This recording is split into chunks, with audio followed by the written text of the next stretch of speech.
Cuadro Alas Casimero, pinakita na po ang kanyang bato-batong katawan.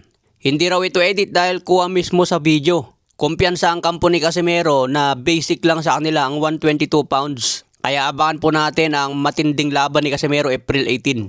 Sana papaldo tayo kay Casimero kontra Luis Nery. Sa ibang banda, kinumpirma na rin ng top rank president na si Tad Duboff na posibleng mangyari ang laban ni Jaron Ennis kontra Xander Zayas. Ito ang plan B nila para kay Xander Zayas na Unified Super Welterweight Champion. Kung matuloy ito, malaki ang tiwala ng top rank kay Xander Zayas dahil malakas na kalaban si Jaron Ennis. Kaya risky move ito para kay Zayas kung mangyari agad. Edad 23 pa lang si Xander Zayas, naging Unified Champion na. Kaya maraming eksperto ang tiwalang masyadong maaga para kay Zayas na labanan si Ennis. Kung matuloy ang laban, malaking test ito para kay Xander Zayas. Sa iba pang balita, Chris Algieri sinabing hindi talaga mananalo ang estilo ni Pacquiao kay Mayweather.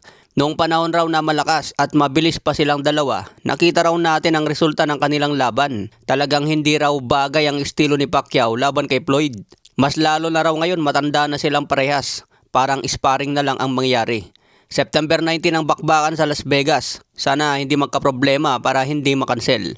Sa iba pang balita, The Monster Inoue patuloy pa rin ang pagdomina. Hindi lang sa ring kundi pati sa kitaan sa boxing. Matapos umabot sa tinatayang $80 million ang kanyang kita noong 2025 hanggang 2026. Kasama na dyan ang mga naglalaki ang sponsor. Pinakamalaking bahagi ng kita ni Inoue ay galing sa kanyang mga laban.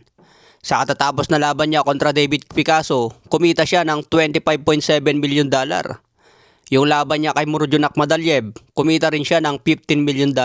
Yung laban niya kay Ramon Cardenas, kumita rin siya ng 7 to 8 million. Yung laban niya sa isang Korean na si Yejun Kim, kumita rin siya doon ng 7 million. Yung laban naman niya kay Luis Nery, 6.5 million lang. Isama na rin ang sponsor ni Naoya Inoue mula sa Riyadh season.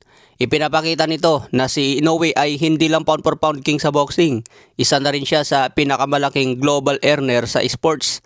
Sa kasalukuyan, si The Monster ay hindi lang hero ng mga Japanese. Isa na siyang global superstar na kaya makipagsabayan sa pinakamalalaking pangalan sa mundo ng boxing. At sa tingin nyo mga boss, papatulan pa kaya ni The Monster Inoue si Cuadro Alas? Kung mangyari ito, malaki ang kikitain ni Casimero. Pero mukhang malabo na sa ngayon mga boss dahil aakyat na si Inoue sa featherweight. Okay mga boss, hanggang sa muli nating updates.